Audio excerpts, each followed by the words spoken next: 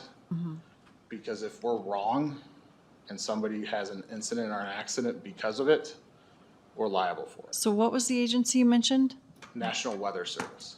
Oh, okay, NWA, Yeah. or NWS, I When guess. you said no, I was thinking of It's- another word. Right. NOAA. I was thinking of NOAA. national. Oh, National National- Oceanic. National. Okay, so can we put a request to them? I guess I'm mostly thinking about when we have the temporary tower. I mean, to me, that sounds like the most, I've tried 3 times and their response is no. okay. So even if they're presented with a safety concern, they're still, They don't want it. Because if you look at every other facility that they operate out of and have control of, we would be the only one. so is there a way to get control back? I do not want to take responsibility for that because for how often the FAA is there fixing it, they're there at least twice a month. Okay. Are you okay with publishing the comments? Sure. And if we're not going to do verbatim, it'll No. just be. No, No, just the general nature. I think it's a good idea. Yeah, because we do on our BOCC minutes, Right. so that would just be helpful to me. And I think the other update we got, wasn't it the Airport Association being Changed, yeah. changed and new members, new leadership, et cetera, and Okay. more of a partnership. Okay. Okay. Okay. Good. Okay, so is that it for the minutes? Yep. All right, moving on. Change request from La Riviere on the Gulfstream Road Utility Project. This was not in your packet, it should have been. So this is just a briefing. La Riviere is our contractor for the Gulfstream Road. They have made a request to increase the contract amount, and this is not a decision point. We'll actually have another meeting to actually bring the contractor in and make their case, but this is just their general case of what they want. Basically, they're requesting to increase the contract amount by $52,000 because of pipe increases, cost increases. My issue is the fact that they knew the price increases were going up before they signed the contract. They could have walked away from the contract and we would have rebid it. They chose to sign the contract. So they have some responsibility and liability. If we don't agree, can they walk away from the project? We will take their bond, and their bond is a 5% bond, if I'm not mistaken. Okay. Corey with TO Engineer is here as well. If you have specific questions about the contract, we've also submitted this to legal with the corresponding pages. But it was just a briefing so that you're aware of it, and we will schedule another meeting of when to discuss it with them. Yeah, that's a 20% increase. For the specific pipe, yes. And it seems to be stemming directly from the 16-inch water line that is requested by Avondale. Right. So Avondale, we've already started talking with Avondale that if you agree to it, we would defer the cost to Avondale to pick up that cost, and they understand that. However, looking at their bid pricing, they should have enough to cover the cost of the piping. However, the cost of the actual installation, maybe not. Right. So what is the difference between the bid bond and the 52,000? The bid bond is for the full $1.2 million. So if they walk away, we take the bid bond. Right. 5%. 5%, $1.2 million. Okay. So it's typically not gonna be worth it for them. Sure. So Corey, did you want to add anything? Yeah, actually. And just push the, That thing? Yeah, so the bid bond is actually already gone, and we have a performance and payment bond since we are under contract, and both the performance and payment bonds are 100% of the contract amount. okay. So, since we are under contract and we have those bonds in hand, it would actually be 100% of the contract amount. So it's really worth it to them to just take the 52,000 and, I believe, yes. okay. Yes, so it was the price, he gave us the price of his, at bid time, that the material supplier submitted to him, and then when the contract was signed, then that's the difference in the price, is the 52,000. They went up in, I think the bid was on the 13th of July, and Joan, why don't It you was hit the actually- microphone? Thank you.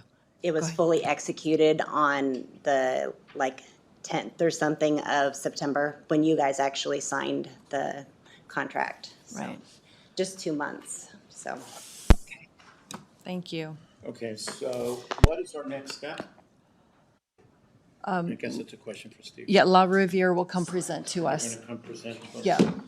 Similar to the jail stuff that we've been doing. Well, the thing that strikes me is that whatever the cause, the whole business with supply chain disruption has been with us now for some time, even before July when this bid was submitted. So I think, Stephen, to your point, that probably should have been considered. And we, this isn't the only item that they're gonna make a claim on either. Because we provided them a schedule of when we wanted the project done, which was in September. We expected it to be done already and finalized and be finished by October, early October. They came to us and said, well, we can't get the pipe. We said, okay, fine, we'll push back your delivery date until next spring. And now they're gonna make a claim that their paving cost is gonna go up because the oil prices change as well. So there'll be another claim that we'll have to deal with as well, so just be aware. But don't people typically put in their contracts if they believe these things are changing that, hey, Normally, yes, okay.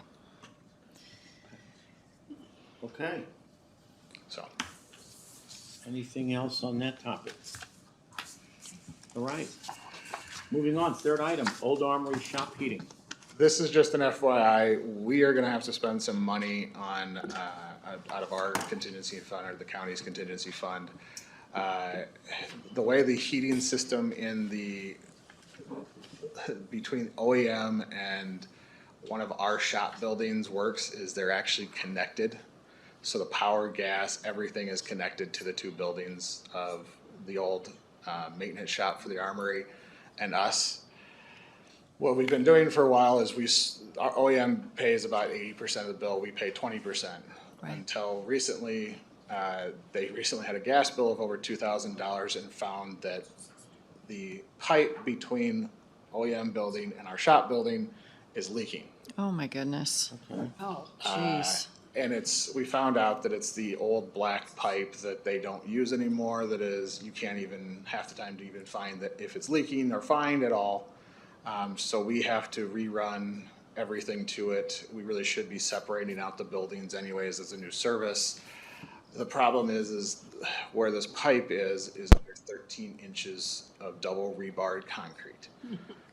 So we are gonna. And why is it under 13 inches of double rebar concrete? It is under that because it was the Army, or the US, the Army engineers felt that they needed to support a tank.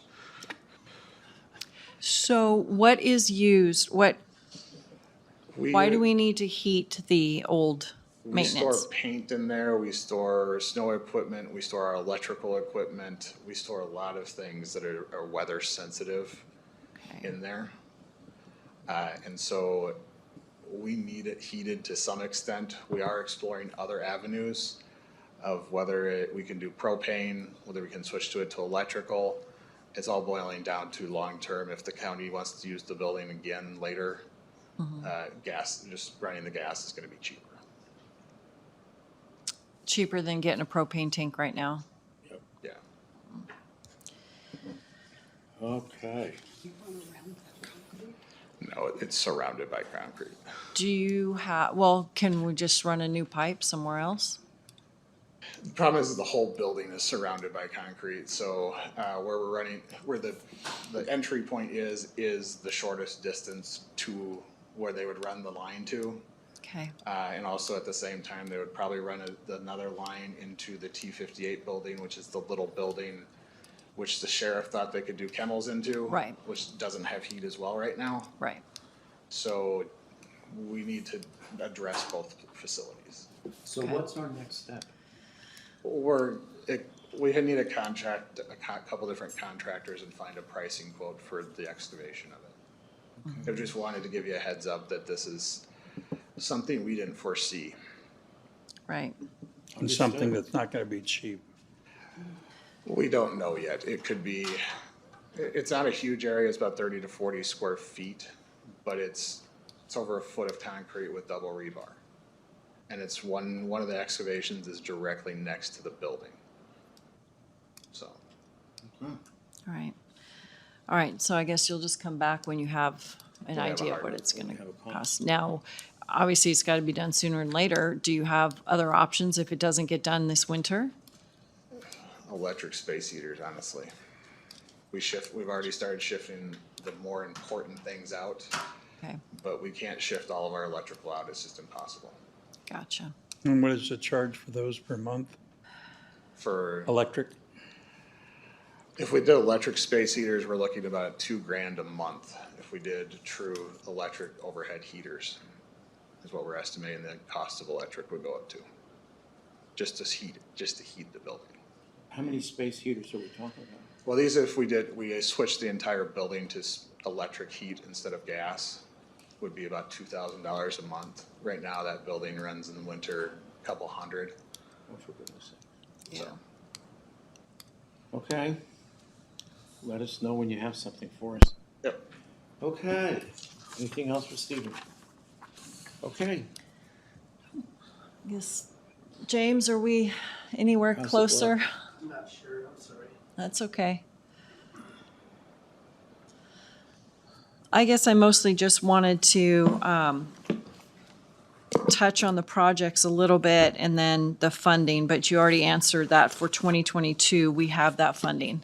And then so 2023, which doesn't look like very much, well, I guess it's about 200,000 in 2023. And some of those projects are projects that we have listed that we anticipate shifting down every year, like the ARF truck.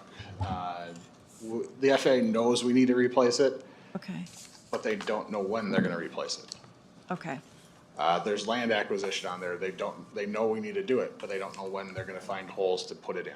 right, So there's projects specifically that we list on there that the FAA understands that we wanna have them done, and they agree that they're important to have done, and they will list it on our CIP, but they don't know when they're gonna fund it. okay, Specific projects like, the SRE building, the electrical work next year, the runway rehab, Foxtrot extension, the decoupling project, those are specific projects that they understand, they've already allocated funding into their program, into their planning phases. okay, So they know they have money set aside for that. okay. Okay, I guess that's it, and we'll just see what this infrastructure plan does, and if it does cover our local match, then I think that will be better. And still waiting on the SRE building to rebid that until Metal Futures, or I mean, It's still waiting on it. We're gonna probably try again one more time here in a couple months to see if its pricing is better.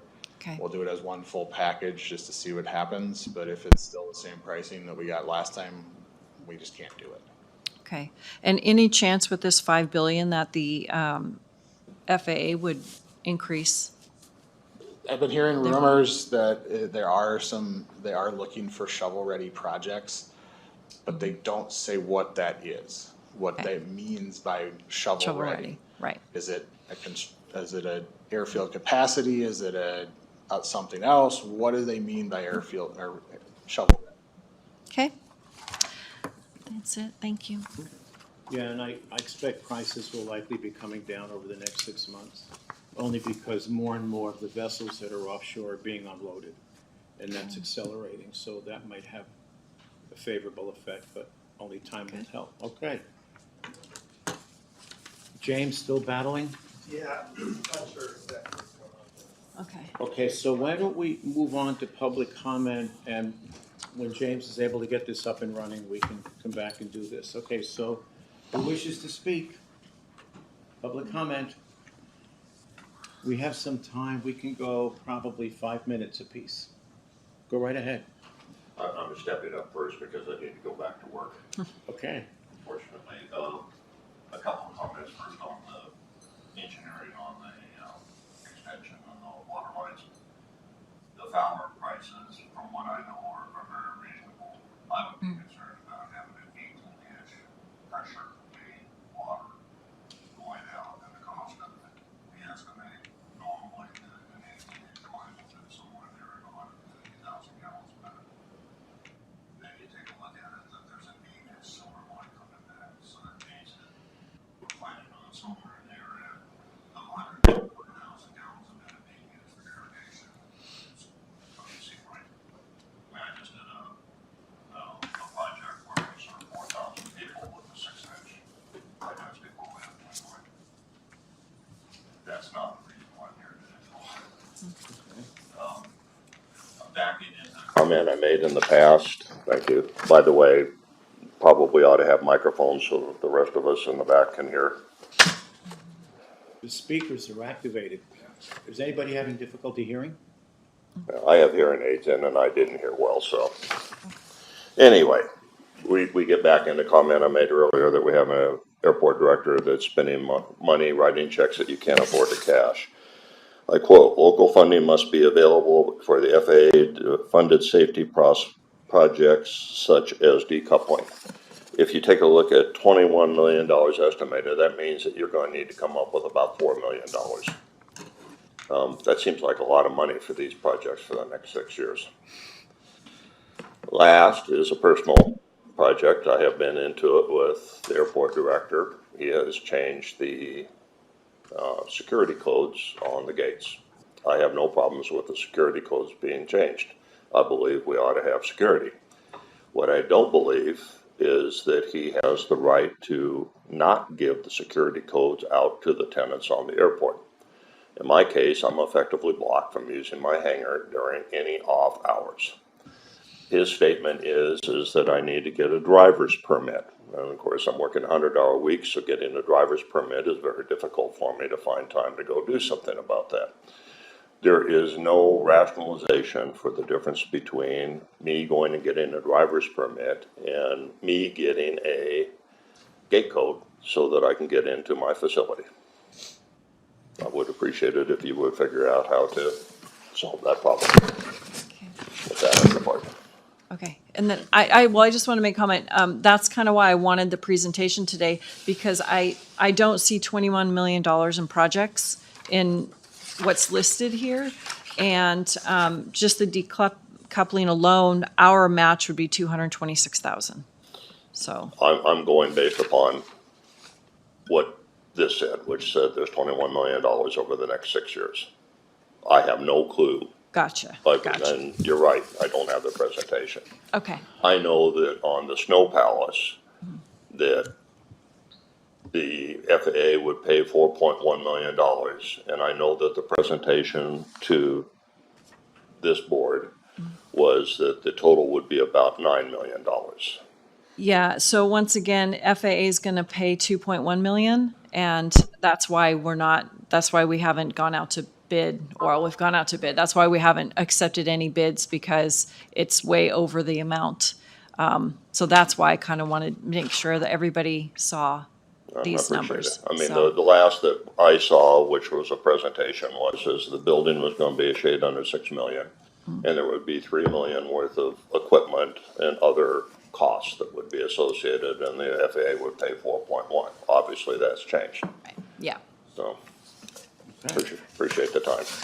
Have a good day. Stephen, did you want to comment on the code? As I told Mr. Huckabee,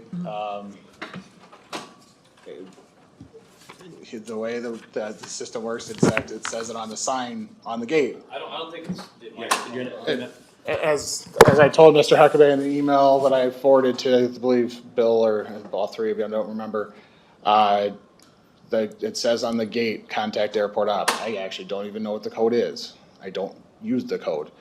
The airport ops changes it. We also have gate codes that if he walks through our door and says, I need Can you just take your cell phone off the table? Yeah, there you go. Thank you. if he were to walk in and get a Prox card for just Cessna, he can do that. He doesn't need to do a driver training. Okay. And just as Cessna, he also can do the driver training and gain access through the other side. So How there's long does the driver training take? about 20 minutes is what our average person is. Okay. Just as a point. Yeah, go ahead. In that, Sorry. I have the Prox card. I have no trouble getting anywhere that I want on the airfield, whether it's for taking care of my jet or training kids for flight training. It took me all of about 15 minutes to go to the office. You sign your name up, they give you the stuff, and you have access to every gate on the field. I don't see what the problem is there. I think it's a lack of participation. Okay, so the Prox card is the same thing as the driver card? So there's a Prox card. This is our Prox card. It's our driver training. There's another card that we have is just for Cessna Road. It's the after hours Cessna gate card. We've had that in place for, I don't know, 8 months, 9 months, Okay, since we basically started the Prox, putting the Prox readers on the cards, on the gates. So we've had other opportunities and actions. Is it on? Yes, it's on. We've had other opportunities and availability besides that. And then we also have, if you need access, contact airport ops with the phone number, and my staff answers the phone 24 hours a day, and if it's not, they call back fairly quickly. okay. So, because my supervisors are responsible for half the week, and they answer very quickly. Okay, fair enough. Let's move on. Any other public comment?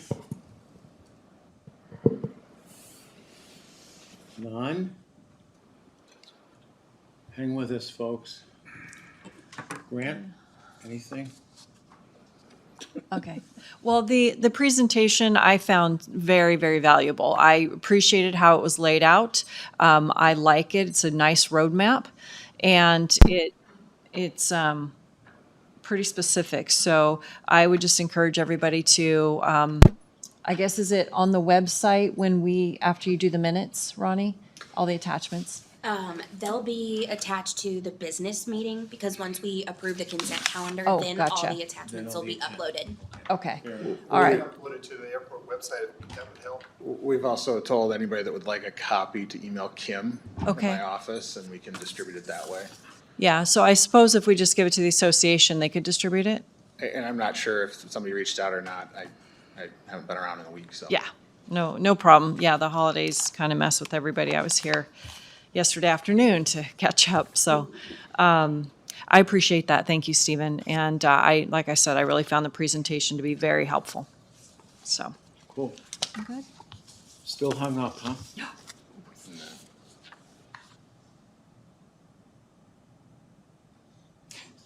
It's fine. Okay, yeah. It's available, so. Okay, good enough. Anyone else for public comment? Hearing none, 9:34, meeting adjourned. Thank you.